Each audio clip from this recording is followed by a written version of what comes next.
Let me ask you something. When was the last time your organization invested real development dollars, not a lunch and learn, not a forwarded article, actual development into your mid level leaders? I'll wait. Because here's what I keep seeing: companies pour resources into executive coaching at the top and onboarding programs at the bottom, and then they look at the people in the middle, the ones actually translating strategy into execution every single day, and say, "You'll figure it out." And then those same companies are shocked, genuinely baffled, when their culture falls apart, engagement drops, and their best managers start updating their LinkedIn profiles. Funny how that works. Today, we're talking about the forgotten middle, the mid level leaders that organizations treat like an afterthought, but who are, in fact, your single greatest competitive advantage. And yes, I have thoughts. Welcome back to Unlock, Empower, Transform. I'm Shay Blackmon, founder and CEO of Shay Blackmon Consulting, DBA candidate in organizational leadership, and someone who has spent over 2 decades watching organizations get this one thing consistently, stubbornly wrong. This is episode 52, and if you're new here, you picked a good one to start with, because this episode is going to challenge some assumptions. If you're a senior leader, you might feel a little called out. If you're a mid-level manager, you're probably about to feel very seen. Either way, stay with me. We're diving into why mid-level leaders, especially those Gen X managers who are quietly running the show, deserve more than survival mode. We're talking about what happens when you equip them with the right tools, including AI. And I'm going to walk you through what intentional leader enablement actually looks like, because it's not what most organizations are doing. So grab your coffee, your tea, your water, whatever keeps you sharp, and let's get into it. Let's set the scene. In most organizations, the leadership development pipeline looks like a barbell. Heavy investment on both ends, executives and entry level, with almost nothing in the middle. Mid-level leaders get the title, the responsibility, and the pressure, but rarely the preparation. And that's not just an oversight, that's a strategic failure. These are the people managing your largest teams. They're the ones sitting in the room when an employee says, "I'm thinking about leaving." They're interpreting your company's vision and translating it into what actually happens on the floor, in the office, in the day-to-day. If your culture has a pulse, these leaders are the ones keeping it beating. Now, here's where it gets personal for me. Across my career in HR leadership, spanning manufacturing, automotive, healthcare, professional services, I have watched incredibly capable mid-level leaders get burned out, not because they lacked talent, but because the organization treated them like they were self-sustaining. Like leadership development was something they should just absorb through proximity to the C-suite. That's not how it works. There was a mid-sized manufacturing company, about 150 employees, that couldn't figure out why their turnover kept climbing despite competitive pay. Their exit interviews kept pointing to the same thing. Employees didn't feel supported by their direct managers. But when you looked closer, those managers hadn't received any formal leadership development in years. They were managing with whatever instincts they walked in with on day one. The company was blaming the middle layer for a problem the company created. This is the pattern, and it's expensive. Not just financially, though replacing a mid-level leader can cost up to 200% of their salary, but culturally. When your middle erodes, everything above and below it becomes unstable.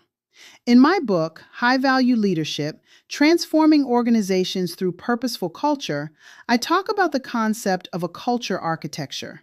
And I'll tell you right now, your mid-level leaders are the load-bearing walls. You can't keep ignoring structural integrity and then be surprised when the whole thing shifts. Now let's talk about who's actually sitting in a lot of these mid-level seats. Generation X. Gen X leaders are fascinating because they are, in many ways, the most adaptable generation in the workforce right now. They came up in analog, they transitioned to digital, and they're now navigating AI. They didn't get a gentle on-ramp for any of it, they just figured it out. That's kind of their brand. But here's the thing about being the generation that figures it out. Eventually, organizations start expecting you to do it without support, without recognition, and without a seat at the strategic table. Gen X leaders are the bridge between boomer executives who built legacy systems and millennial and Gen Z employees who are demanding a completely different workplace experience. That's a critical role, and it's one of the most undervalued positions in organizational dynamics right now.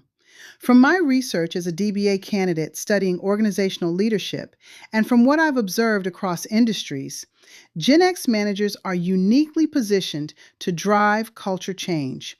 They have the institutional knowledge, they have the relational credibility, and they have the pragmatism to actually implement change instead of just talking about it in a strategy deck.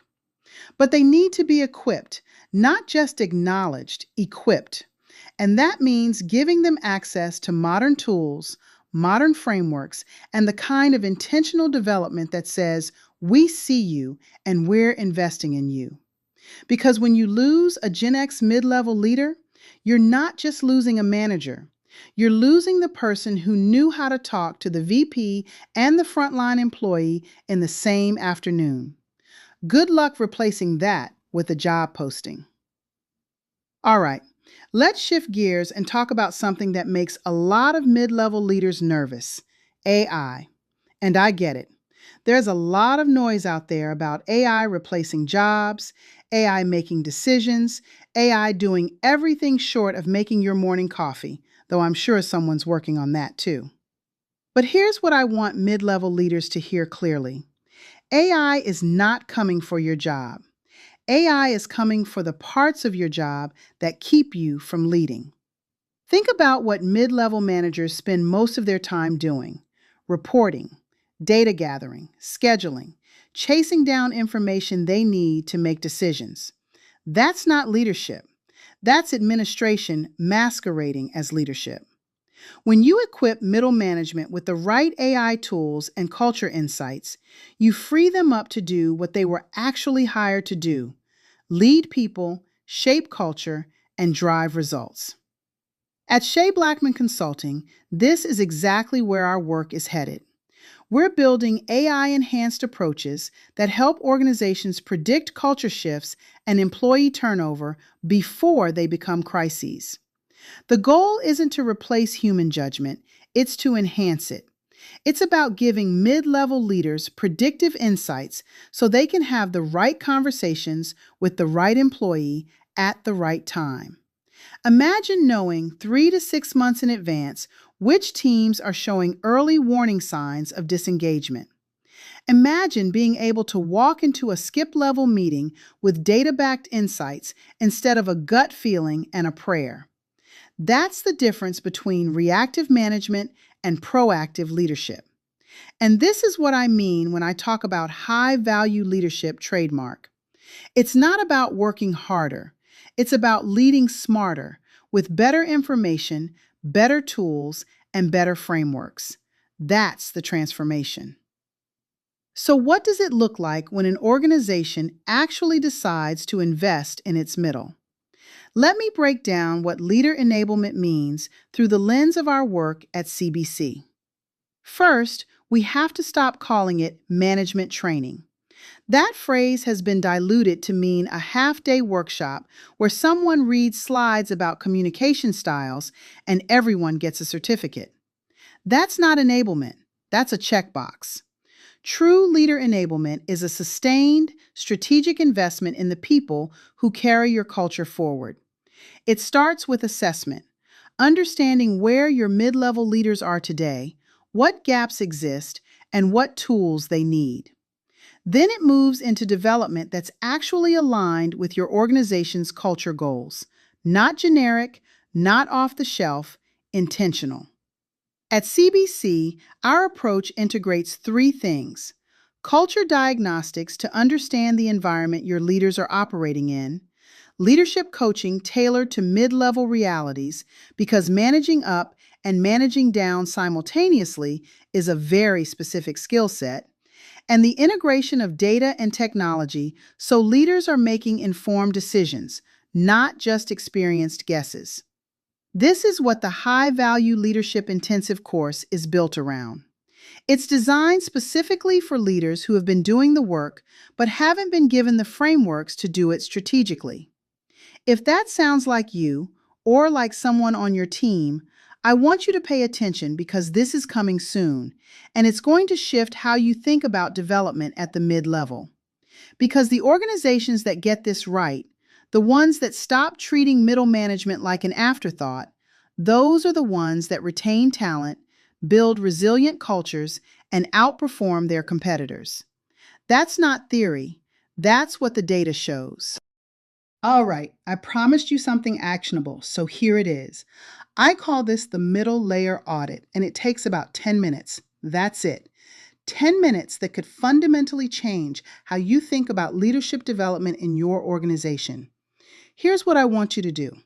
Grab a piece of paper or open a notes app and answer these 4 questions. 1.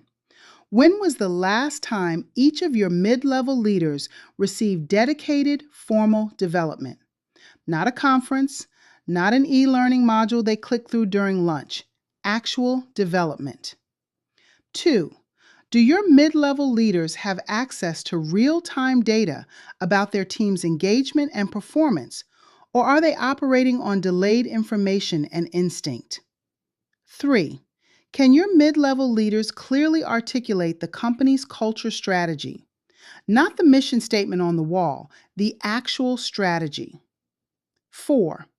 If your best mid-level leader gave notice tomorrow, what would the ripple effect be?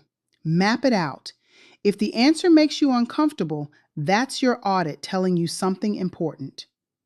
This exercise comes from the same transformation philosophy behind the high-value leadership methodology. The idea is simple. You can't transform what you haven't assessed, and you can't assess what you've been ignoring. 10 minutes. Do the audit. You'll be surprised at what surfaces. All right, let's bring this home. The forgotten middle isn't forgotten because organizations don't care. Most of the time, it's forgotten because organizations are moving fast, and mid-level leaders are the ones who make everything look like it's running smoothly, even when it's not. That reliability gets mistaken for not needing support, and that's the blind spot. If you lead an organization, I'm asking you to see your middle differently. Invest in them, equip them, bring them into the strategy conversation, because they are not a layer to manage around, they are your secret weapon. And if you are that mid-level leader, if you're the one holding it all together and wondering if anyone notices, I see you. This work is for you. Now, if this conversation resonated, I want to make sure you have the right tools to keep building resilience in your leadership. Download the Shield Resilience Strategy Guide. It's free, and it's designed to help you assess where you are, identify what's draining your capacity, and build a framework for sustainable leadership. The link is in the show notes. And while you're there, if you haven't picked up a copy of my book, High Value Leadership, Transforming Organizations Through Purposeful Culture, this is your sign. Everything we talked about today, culture architecture, leadership investment, the strategic value of the middle, it's all in there with frameworks you can apply immediately. Link is in the show notes. Also, keep your eyes open for the High Value Leadership Intensive. This course is going to be a game changer for leaders who are ready to stop surviving and start leading with strategy and intention. Details are coming soon, and trust me, you want to be on the list. Before you go, leave me a comment. Tell me, are you the forgotten middle or do you lead the forgotten middle? I genuinely want to hear your story. This community grows when we talk to each other, not just listen to me. On Thursday, we're back with episode 53, Culture by Design, the strategic planning session your company needs. If today was about who drives culture, Thursday is about how you design it. You don't want to miss it. I'm Shay Blackmon. Thank you for being here. Now go unlock, empower, and transform.